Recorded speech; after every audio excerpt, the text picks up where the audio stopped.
Hello good morning guys. ഇന്ന് ഇവിടെ ഈ മുറി വെക്കേറ്റ് ചെയ്യാണ്, ഈ ഹോട്ടൽ വെക്കേറ്റ് ചെയ്യാണ്. രാവിലെ കണ്ണ് തുറന്ന് ഈ കർട്ടൻ ഇങ്ങോട്ട് മാറ്റുമ്പോൾ നിങ്ങൾ കാണാൻ പോകുന്നത് ആഹാ, വാവ്, ബ്യൂട്ടിഫുൾ, എത്ര വിശാലമായ കാഴ്ച. അതുകൊണ്ട് തന്നെ ഈ കാഴ്ച എനിക്ക് കാണാൻ പറ്റാത്ത കാരണം ആകാശം ജസ്റ്റ് ഒന്നിങ്ങനെ കാണാൻ പറ്റുവാണെങ്കിൽ അപ്പോഴും ഒരു ഫിറ്റ് തടസ്സമായിട്ട് നിൽക്കുന്നു. അപ്പം ഞാൻ വീണ്ടും ഇതുപോലെ അങ്ങിടും. ഗുഡ് മോർണിംഗോട് കൂടിയിട്ട് നമ്മുടെ ഇന്നത്തെ വ്ലോഗ് സ്റ്റാർട്ട് ചെയ്യാണ്. ഇന്നിവിടെ നിന്നെല്ലാം പാക്കപ്പ് ചെയ്ത് പോവുകയാണ്.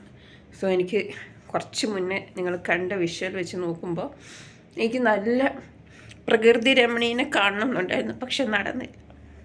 ചുറ്റും വീടും പരിസരമൊക്കെ ആയതുകൊണ്ട് പ്രകൃതി രമണിയെ കാണാൻ പറ്റിയില്ല. ഇനിയിപ്പം ഫുഡ് കഴിക്കണം. പിന്നെ ഇന്ത്യൻ റെയിൽവേ എല്ലാം എപ്പോഴും ഓൺ ടൈം ആണല്ലോ, അതുകൊണ്ട് തന്നെ നമ്മുടെ ട്രെയിനും ഓൺ ടൈമാണ്. 10:42 എന്നാണ് പറഞ്ഞത്. കുറച്ച് മുന്നേ എനിക്ക് മെസ്സേജ് വന്നു, അത് കുറച്ചുകൂടെ നേരത്തെയാണ്, 11:42. അതുകൊണ്ട് നമുക്ക് അതിനനുസരിച്ച് ഇവിടുന്ന് ഇറങ്ങിയാൽ മതി. അപ്പം ഭക്ഷണം കഴിക്കണം. സാധനങ്ങളൊക്കെ അടുക്കിപ്പെറുക്കി. എനിക്കിങ്ങനെ ഹരിബറി ആയിട്ടൊന്നും ചെയ്യാൻ പറ്റത്തില്ല. ഞാനിങ്ങനെ ഇരുന്ന് സമാധാനത്തോടു കൂടിയിട്ട് ചെയ്യുന്ന ഒരാളാണ് എന്തും. അപ്പോൾ ഇന്നലെ രാത്രി ഞാനെല്ലാം അടുക്കിപ്പെറുക്കി വെച്ചു. ഇടാനുള്ള ഉടുപ്പെടുത്തു, ഒന്നും മറന്നില്ല. That's it. Okay, bye. നമുക്ക് പിന്നെ കാണാം. നമുക്കൊന്ന് കഴിക്കാൻ പോവാം. കഴിക്കുന്ന വീഡിയോസൊന്നും ഞാൻ എടുക്കത്തില്ല, കാരണം നമ്മൾ കഴിക്കുന്നതിൽ കോൺസെൻട്രേറ്റ് ചെയ്തിട്ടായിരിക്കും ഇരിക്കുക. സോ കഴിക്കുന്ന വീഡിയോസ് എടുക്കണ്ട. നമ്മൾ മാത്രമല്ലല്ലോ, പ്രൈവസി മാറ്റേഴ്സ്. കുറേ പേരുണ്ട്. സോ വീഡിയോസിൽ ഇൻക്ലൂഡ് ആവാൻ താല്പര്യമുള്ളവരില്ലാത്തവരുമുണ്ട്. അപ്പോൾ നമ്മളെല്ലാവരെയും കൺസേൺ ആക്കണമല്ലോ. അതുകൊണ്ട് ഞാൻ കഴിച്ച് വന്നിട്ട് ബാക്കി വീഡിയോസ് എടുക്കാം. ബൈ. അപ്പോൾ ടാറ്റ, ബൈ ബൈ. അയ്യോ, വെള്ളം കുപ്പി. ഓക്കെ, ഇനി നോർത്തിലോട്ട് നടക്കണം. ഇവിടുന്ന് അടുത്താണ്, വളരെ അടുത്താണ്. സോ 1-2 ചാട്ടം ചാടിയാൽ നേരെ നോർത്ത് റെയിൽവേ സ്റ്റേഷനാണ്. അപ്പം ബൈ ബൈ ബൈ. ലൈറ്റും ഫാനും ഒക്കെ okay. Waiting for Raptisagar express. ഏതെങ്കിലും ഒരു ദിവസം ട്രെയിൻ നേരത്തെ വരണ്ട, ഓൺ ടൈം വന്നിട്ടൊന്ന് പുറപ്പെട്ട് കണ്ടിട്ട് ഈ ലോകത്ത് നിന്ന് പോയാൽ മതിയായിരുന്നു. ഒരു ട്രെയിനും ഓൺ ടൈം വന്ന് പുറപ്പെടുന്നതായിട്ട് ഇന്നവരെ ഞാൻ നേരിട്ട് കണ്ടിട്ടില്ല കേട്ടോ. നോർത്തിൽ നിന്ന് പുറപ്പെട്ടിട്ട് സാധനം സൗത്തിലേക്ക് എത്തിച്ചേർന്നിട്ട് അത് കുറച്ച് നേരം അതിന് ചില അറ്റകുറ്റ പണികളുണ്ടായിരുന്നു.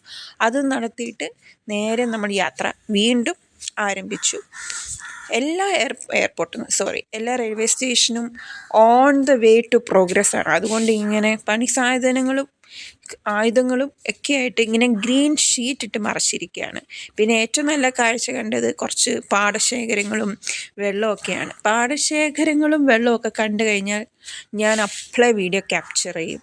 അതെൻ്റെ ഒരു വീക്ക്നെസ്സാണ്. ബിക്കോസ് എനിക്ക് ഗ്രീനറി ഭയങ്കര ഇഷ്ടമാണ്, വലിയ ഇഷ്ടമാണ്. പക്ഷേ വാട്ടർ ബോഡി പേടിയാണെങ്കിൽ കൂടി. നമ്മൾ കൊല്ലം എടുക്കാറായി. നെക്സ്റ്റ് എന്ന് പറയുന്നത് കൊച്ചുവേളിയാണ്. കൊച്ചുവേളിയിൽ ഇറങ്ങും, കാരണം ട്രെയിൻ അവിടം വരെ ഉള്ളൂ, നമ്മളും അവിടം വരെ ഉള്ളൂ.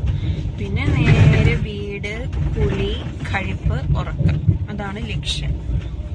പിന്നെ നാളെ നൈറ്റ് ഷിഫ്റ്റ് കയറണം. അപ്പോൾ എൻ്റെ എറണാകുളം വ്ളോഗ്സിൻ്റെ പാർട്ട് 1 തൊട്ട് തിരിച്ച് ഞാൻ വീട്ടിലെത്തുന്നിടം വരെയുള്ള പാർട്ട് 5 വരെയുള്ള, അതായത് ഈ വ്ളോഗ് വരെയുള്ള എല്ലാ വീഡിയോസും നിങ്ങൾ കാണണം. കണ്ടവർക്ക് എല്ലാവർക്കും താങ്ക് യു സോ മച്ച്. അപ്പോൾ കാണാത്തവർ കാണണം കേട്ടോ, ജസ്റ്റ് ഒന്ന് സപ്പോർട്ട് ചെയ്യാൻ വേണ്ടിയിട്ട്. എനിവേസ്, ഇപ്പം വേറെ വിശേഷങ്ങളൊന്നുമില്ല. അടുത്ത വ്ളോഗിൽ നമുക്ക് കാണാം. പുതിയ കോണ്ടന്റുകളൊക്കെ ആയിട്ട് ഞാൻ വരാം. അതുവരേക്കും ടാറ്റ, ബൈ ബൈ. നിങ്ങൾ വിചാരിക്കുന്നത് ഇത്ര വെട്ടംന്ന്, ഇവിടെ ഒരു ലൈറ്റ് കത്തിക്കിടപ്പുണ്ട്, അതുകൊണ്ടാണ്. ആ ലൈറ്റ് ഓഫാക്കാൻ ഞാൻ നോക്കി, എൻ്റെ തല തട്ടിയപ്പോൾ വീണ്ടും ഓണായി. പിന്നെ ഞാൻ ഓഫാക്കാൻ പോയില്ല.